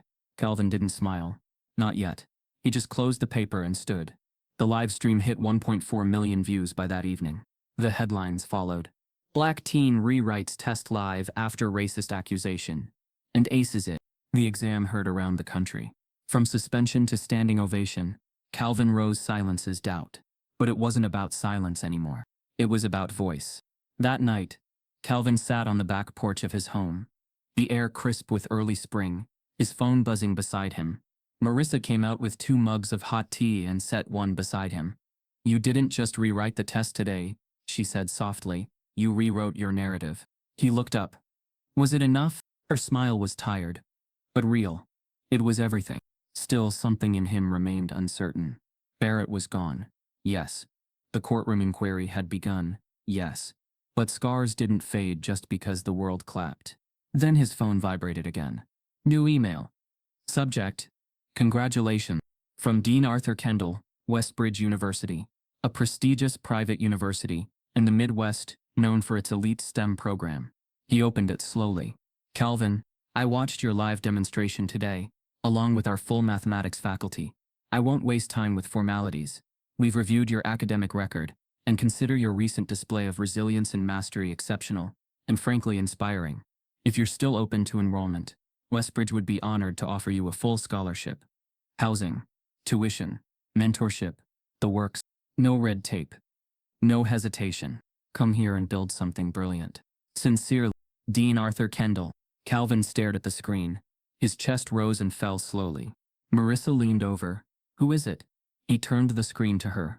Her eyes widened. I think someone just noticed, he said, voice low. More than notice, she whispered. They're finally seeing you. But before they could celebrate, a second notification popped up. It was from an internal district account. A student leak. The subject line read, Barrett wasn't acting alone. Read this. a private university dean messages him directly. The email from Dean Arthur Kendall glowed on Calvin's screen like a golden ticket. It had everything: full tuition, housing, mentorship, a guaranteed spot in Westbridge's elite engineering cohort, a clean slate, a future. But 5 lines down, it changed. In order to ensure your academic experience begins without further media disruption, the university respectfully requests that you withdraw from your current legal complaint against Fairbrook School District. There it was. The price. Not tuition. Not tests. Silence. At first, Calvin just stared at it. He read the sentence again, then again. His hands trembled. The same hands that had solved every equation. The same hands that had rewritten his story in front of a live audience. Now reduced to bargaining chips in someone else's version of peace. Marissa found him in the kitchen later that morning, the laptop still open. You okay? She asked gently. Calvin didn't answer immediately. He just turned the screen toward her. She read silently, her eyes narrowing as she reached the condition, her lips pressed together. Of course. Calvin finally spoke. They want me to vanish the moment they say I'm valuable. Marissa folded her arms.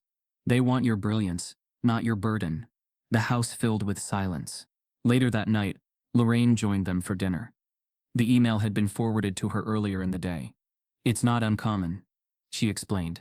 Institutions don't like lawsuits. They especially don't like lawsuits that make them look complicit in racism while also trying to appear progressive. They want me clean, Calvin said quietly. Palatable. They want the symbol, Lorraine corrected, not the substance. Word leaked by the weekend. Someone from Westbridge's admissions office, probably a sympathetic staffer, shared news of the conditional offer with a student blog. By Sunday, the internet had fractured again. One side shouted, "Take the seat. Secure your future. Don't throw this away out of pride." The other side was louder and sharper. Justice isn't negotiable. You don't get to silence black pain for Ivy League branding. No seat is worth your soul. The hashtags evolved. Not for sale. Let him speak. Justice before enrollment. Calvin shut off notifications. The noise was deafening. But inside him, the tension only grew. I just don't get it, he told Marissa late one evening, pacing the living room. I did everything. I proved it. Publicly. Legally. Mathematically. What more do I have to show? You don't, she said firmly. Then why is this still the trade? Why is it still you can be great, but only if you sit down and shut up? Marissa's voice softened. Because institutions are built on comfort, and the moment you make them uncomfortable, they'll buy your silence before they change their structure. He stopped pacing. So what do I do? She looked at him with pride and pain. You decide what kind of man you want to become. The next day, Calvin visited Lorraine's office, offer letter printed in his hand. The same hand that once placed his original exam on Barrett's desk, now holding something far heavier. She motioned for him to sit. He did. You know they think this will make it all go away, he said. I do, she nodded. And they're not wrong. It would make it go away. But not the system. No, she said, not the system.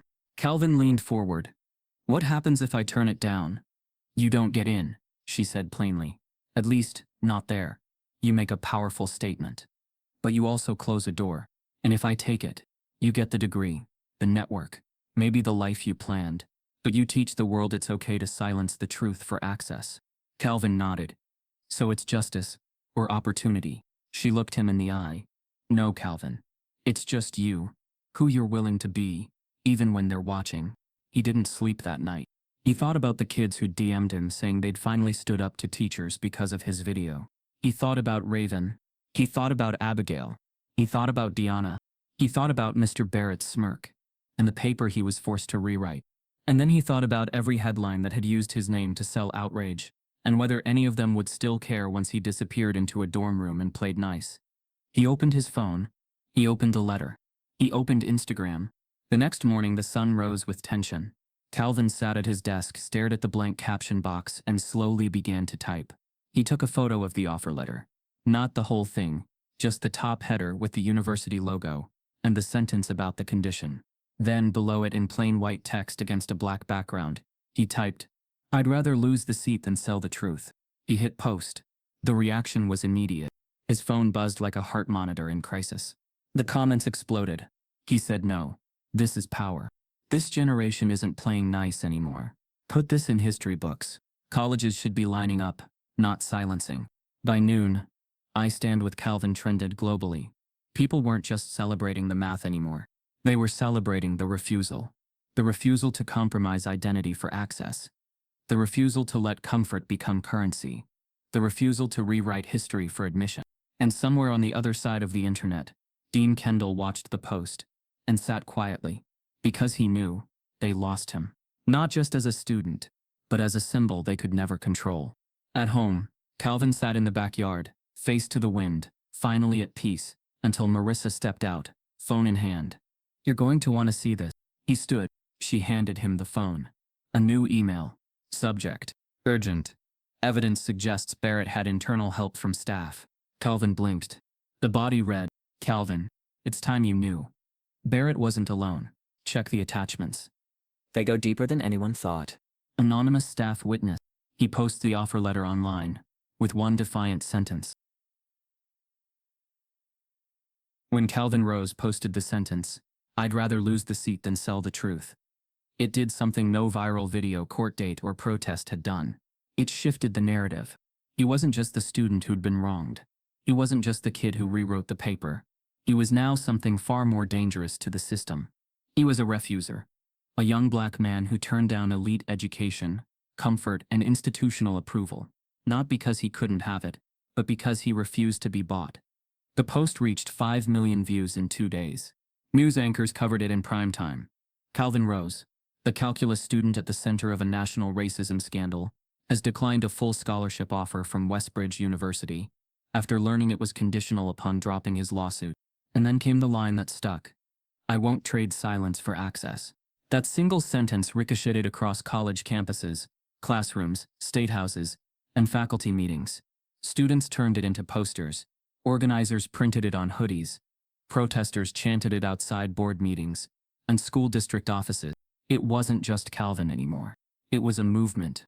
In Washington, education reform advocates seized the momentum. A petition titled "Justice for Calvin" amassed over 2.1 million signatures. But it didn't stop at digital solidarity. 2 lawmakers, one from Michigan, another from Georgia, called for the Department of Education to launch a formal inquiry into racial bias in academic evaluations and teacher disciplinary trends nationwide. The request made headlines. Students' refusal sparks federal review into school racism. Calvin watched it all unfold from his living room, curled on the couch beside Marissa, who held her coffee tighter than usual. "Everything's changing," she said softly. He nodded. "And it wasn't because I won. It's because I said no." Emails poured in daily, not from reporters or colleges this time, but from other students. Black students. Brown students. Kids from Louisiana to Oregon. From small towns to big cities. He made me redo my speech alone. Said I didn't speak clearly. My teacher always called me sassy when I corrected her. My white friend did the same thing, and got extra credit. I thought I was the problem, until I saw you. Lorraine opened a folder labeled New Victims. It had 32 students within 3 days. By the end of the week, it had none. Marissa printed them, organized them by region. She didn't cry until she reached a 7th grader's email that simply said, How do I survive school if I'm not quiet enough to be ignored? At Fairbrook, the district tried desperately to control the narrative, but it was too late. A second staff whistleblower came forward, confirming Barrett's conduct had been flagged internally, twice, and ignored by both Principal Everett and the vice superintendent. The school board released another updated statement, this time acknowledging a failure to act decisively. But the phrasing remained safe, clinical. Calvin tweeted his response. You didn't fail to act. You chose to protect your own comfort. It was retweeted 1.8 million times. Then the Department of Education launched its formal investigation. A federal review team was dispatched to Fairbrook, their scope broad, their arrival swift. They requested district-wide grade distributions, teacher evaluations, and disciplinary records for the past 5 years. A surprise twist emerged, not just about Barrett, but about other teachers flagged in anonymous student complaints. One educator had a file with 16 parent reports of tone policing, black girls. Another had a pattern of failing non-white students from the same neighborhood, while praising grit in white students who performed worse. Calvin's story had opened a dam of denial, and the water now poured everywhere. Meanwhile, national news programs booked Calvin for interviews. He declined most. I'm not a celebrity, he told Lorraine. I'm a warning. But one invitation caught his eye. A long-form podcast that focused on education, hosted by a young black professor who'd watched Calvin's live exam and cried during it. They spoke for an hour. The final moments echoed across the internet. What do you hope students remember from this? That they were never crazy. That the room really did get colder when they raised their hands. That the teacher's smile really did change when they got the answer right. That they weren't imagining it. They were surviving it. In his inbox, Calvin received another unexpected email. Subject: Request for collaboration. National Equity Network. It was an invitation to co-create a national student-led coalition to hold schools accountable. Not as a figurehead, as a founding director. He stared at it long. Then he replied, yes, but only if it includes students still in classrooms, not just those who escaped. Then, the unexpected happened. Just before dinner, on a Tuesday, while Marissa prepared dinner and Calvin watered the backyard plants, Lorraine's name popped up on his phone with one word: breaking. He answered. What's wrong? Her voice was breathless. He's been arrested. Barrett? Yes. They found evidence tampering. The emails he deleted, they were backed up on a secondary system. He tried to scrub his laptop, but the district's compliance software captured everything. Calvin froze. He erased grade records. She continued. Adjusted timestamps. Tried to make it look like Calvin had been flagged for plagiarism before. They caught him. He's being charged with evidence tampering and obstruction. A sound of water overflowed in the flower bed. Calvin didn't even notice. Marissa turned from the kitchen window. What is it? He slowly set the watering can down. Barrett. Caught red-handed. And arrested. Marissa walked outside, stunned. He really tried to frame you. No, Calvin said. He tried to bury the truth. Even after he lost. Lorraine's voice returned. You're not just the story now, Calvin. You're the case that changed the rules. Calvin looked toward the horizon. For the first time, not as a student, but as a storm that wouldn't be contained. Mr. Barrett is arrested for evidence tampering. The day Mr. Barrett was arrested, something shifted, not just in Calvin Rose's case, but in the national consciousness. News outlets stopped calling it a controversy. They started calling it a reckoning. Commentators referred to Calvin's refusal to accept a scholarship in exchange for silence as the spark that reignited student activism in education. Pundits who once scoffed at so-called microaggressions were forced to confront data. The Federal Department of Education released a statement acknowledging that recent events, including the Fairbrook High School case, had led to an internal review of compliance with equity policies across the nation. And still, Calvin refused to be absorbed by celebrity or softened by headlines. Instead, he got to work, inside a donated co-working space in downtown Charleston. Beneath flickering ceiling lights and the hum of overworked air vents, Calvin and a team of 5 former students, all victims of academic discrimination in their own right, founded an organization. They called it Paper Justice. The name came from a tweet Calvin had posted days earlier. They judged me on paper. Let's bring justice to that paper. Paper Justice's mission was focused and sharp: investigate, expose, and reform racial bias in classroom evaluation systems. from grades to discipline referrals to gifted program access. Their first tool was deceptively simple, an anonymous reporting portal. Within a week of launching, over 3,000 students submitted stories. Some were as simple as unfair comments on essays. Others were heartbreaking. They told me I was too urban to present at the science fair. My teacher laughed when I asked to take AP English. They marked my answers wrong until a white student said the same thing. The media couldn't look away. Headlines emerged. Student-led Truth Commission launches to investigate classroom racism. Meet the team turning a math test into a movement. Paper Justice exposes systemic grading bias in multiple states. Calvin's face became familiar, but not in a way he ever wanted. He declined reality show offers, book deals, and a Netflix miniseries pitch. Truth isn't content, he told Lorraine. It's fuel. Still, he understood the power of visibility. He accepted select invitations, not to be famous, but to speak with purpose. He stood on stages at Yale, Morehouse, Stanford, Spelman, and Howard, telling his story not as a victim, but as a survivor who refused silence. And when he stood before a congressional subcommittee on education oversight, flanked by Marissa and Lorraine, the world finally had to listen. Do you know what it feels like, he asked the room, to have your intelligence rewritten because of your skin? Silence. To watch your GPA shrink while your effort rises? To be told your tone is aggressive when you raise your hand, but engaged when a white student interrupts? He held up a printout of Barrett's original exam. This test wasn't just math. It was a weapon, and I rewrote it not for credit, but for clarity. When the hearing ended, a new bill was introduced that same month, the Educational Equity Transparency Act. It required public schools to publish anonymous evaluation statistics by race and gender, to allow third-party reviews of teacher grading trends, and to mandate racial bias training for all tenured teachers every 5 years. Meanwhile, Paper Justice became more than an initiative. It became an institution. It partnered with universities, hosted seminars, created curricula, and published biannual bias audits for school districts, many of which were forced to respond publicly. They even launched a fellowship for student whistleblowers who wanted to reform their schools from within. Calvin, however, remained grounded. He still lived at home with Marissa, still read student reports at 2 a.m., still answered emails from 7th graders who didn't know whether they were smart or just surviving racism. One night, Marissa found him asleep at the table, open laptop, half-written speech for an upcoming university event.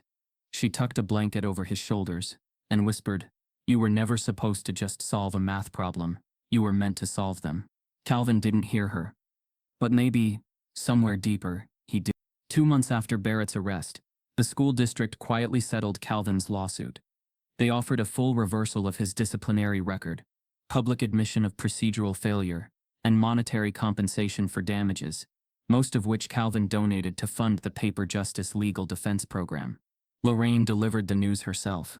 "It's official," she said. They folded. Calvin exhaled. But they never said the words. "No," she agreed. But they paid for the silence they used to demand. The day after the settlement, Calvin did something he hadn't done since the entire ordeal began. He visited Fairbrook High School. Not to protest, not to sue, but to see what remained of the place where it all started. The school had changed, slightly.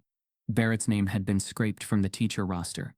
The district had hired an equity consultant. A new math teacher had been assigned to his old room, but the hallways still echoed. The floors still gleamed with waxed silence, and some of the teachers still looked at him the way they used to, like a disruption wearing sneakers. He walked past the front office, past the trophy case, then stopped in front of room Barrett's old classroom. His hand hovered near the doorknob. It was open. Inside, a new teacher stood before a class of 17 students, some white, some black, some unsure. The teacher paused when he saw Calvin. "You're Calvin Rose," he said, mid-sentence. Calvin nodded. The students turned to look, wide-eyed. The teacher gestured. "Do you want to say something?" Calvin stepped forward. His eyes scanned the room. The same layout, the same chairs, the same air. He approached the front of the room, placed a single sheet of paper on the desk, and turned to the students. "Whatever they put on your paper," he said, voice low but firm, "doesn't define what's in your mind." A pause. "Write it anyway." He turned, walked out, and left the room in stunned silence. But before the door closed behind him, a student in the back whispered, "That's him." He returns to his high school, and walks into Barrett's old classroom. The lecture hall was quiet except for the soft clatter of pencils and the occasional shuffle of paper. Fluorescent lights buzzed faintly overhead, illuminating rows of students bent over their calculus exams. It was the kind of silence that Calvin Rose had come to appreciate, not the silence of fear or compliance, but the quiet of focus, of minds hard at work. From the front of the room, he watched them eager, nervous, some confident, others unsure. The test they were completing wasn't easy. It was rigorous, intentionally complex, designed to stretch their thinking, not trap them in failure. He'd written it himself, every formula, every word, every question. But it was the final page that carried the weight. Beneath the final math problem, printed in bold letters, sat a prompt simple yet seismic. Describe a time you were underestimated and how you proved them wrong. No right or wrong answers. Just truth. Just reflection. Calvin leaned against the podium, arms crossed, watching as students reached that last page. He could always tell when they did. Their posture shifted. Their eyes paused. Some blinked in surprise. Others smirked. And a few just stared. One student, seated near the back, skin the color of rich mahogany, hoodie sleeves pushed past the elbows, eyes sharp but tired, froze when he saw it. His pencil stopped midair. He looked up, met Calvin's gaze. Calvin nodded once, gently. The student blinked, took a breath and began to write. It had been nearly 5 years since Calvin stood in a gymnasium rewriting the test that had rewritten him. A lot had changed since then. He earned his degree not from Westbridge, but from a university that saw his worth without conditions. He double majored in applied mathematics and educational equity. Paper Justice grew from a student coalition into a national nonprofit, with regional chapters and investigative teams in 20 states. He was invited to sit on advisory boards, speak on national panels, co-author legislation, and then came the job offer. Assistant professor of applied mathematics, tenure track. At a university just outside Atlanta, he accepted. Not because he wanted to teach formulas, but because he wanted to teach freedom. The hallway outside his office bore his name now, Dr. Calvin Rose. Some students passed by without realizing the history. Others knew every word of his story like scripture. He never flaunted it. He didn't need to. It was here. And that in itself was the revolution. One afternoon, during office hours, a student named Brielle lingered after her session. She was brilliant, calculating derivatives in her head, solving multivariable proofs with quiet elegance. But she always hesitated before speaking in class. Dr. Rose, she said, can I ask something personal? Always, he said, closing his laptop. When you were in high school, and all that stuff happened, did you ever just want to leave it behind? Like completely? Start over where no one knew? Calvin paused. The room was still. I did, he admitted. Many times. There were days I wanted to disappear into peace. But every time I tried, something pulled me back. A letter. A protest. A child's story. Brielle nodded slowly. I think I felt that pull too. Then maybe, he said, you're not just solving equations. Maybe you are about to solve something bigger. She smiled, quietly, then left. That night, Calvin pulled out an old folder from his drawer. It was worn, its edges soft from time, but the papers inside were preserved perfectly. At the top, Mr. Barrett's exam. He hadn't looked at it in years, but tonight, he studied it, not with anger, but clarity. The test hadn't beaten him. It had revealed him. And now, he was using tests to reveal others. He slipped the exam back into the folder, then slid the folder into the drawer and locked it. Back in the lecture hall, the test clock ticked towards 0. 5 minutes remaining, Calvin announced. A few students flipped back pages. One quietly sighed. Another erased and rewrote an entire line of logic.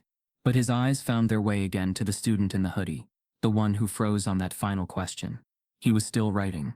Not math, but story. And when he finally set his pencil down, his shoulders looked lighter. The timer buzzed. Calvin stood. Time's up. Please bring your exams to the front. One by one, students filed forward. Some smiled. A few gave weary thumbs up. A few just nodded silently and placed their exams on the desk. Then the student in the hoodie approached. He didn't speak at first, just placed the paper down. Then just as he turned to leave, he hesitated. Professor? He asked, almost a whisper. Calvin looked up. The student's voice trembled, not with fear, but with memory. I saw your video, he said. Back in 8th grade. Calvin froze. It was the first time I saw someone like me win. Not just at math, but at telling the truth out loud. He looked down, then back up. It changed everything for me. Calvin didn't speak. Couldn't. Not right away. He just nodded. And the student walked away. That night, Calvin sat alone in his office, grading exams. He moved through problems one by one. Derivatives, proofs, graph analyses. But when he reached that final page, his pen slowed. He began to read. I was underestimated the first time I answered a question in class, and everyone laughed, not because I was wrong, but because I was too confident for someone like me. I stopped raising my hand for 2 years, until I saw your story. I remembered your face, and I raised my hand again. Another. My guidance counselor told me not to apply to any schools out of state. Said I wouldn't fit culturally. I applied anyway. I got in. I took this class because I wanted to prove I belonged in every room they said I wouldn't understand. Another. I failed algebra. I twice. They put me in remedial math. But I kept watching your lectures online. I taught myself calculus just to prove to myself I could. This test doesn't scare me. People used to. Not anymore. Calvin wiped a hand across his eyes. These weren't just students anymore. They were revisions of the narrative. New drafts. Sharper pencils. Brighter paper. Outside, the night hummed with distant traffic. The university lawn glittered with sprinklers. Inside, Calvin leaned back in his chair, eyes closed, heartbeat steady. He'd handed out a test today, but he hadn't asked them to solve numbers. He'd asked them to solve silence. Back in the lecture hall, a janitor arrived to clean up. She swept the corners, collected scrap paper, and paused when she noticed a paper left behind in the back row. It was folded, unmarked, anonymous. She placed it gently on the professor's desk. The next morning, Calvin found it, unfolded it, and read. They gave you the hardest question. You solved it, and now we know how. A student stands up, hesitant, and whispers, I saw your video. It changed everything for me. If you've ever been told to stay quiet when you were right, if you've ever watched someone be punished for daring to be excellent, then you already know, this story isn't just about Calvin, it's about all of us. Type yes if you believe silence should never protect racism. Subscribe if this broke your heart and opened your eyes.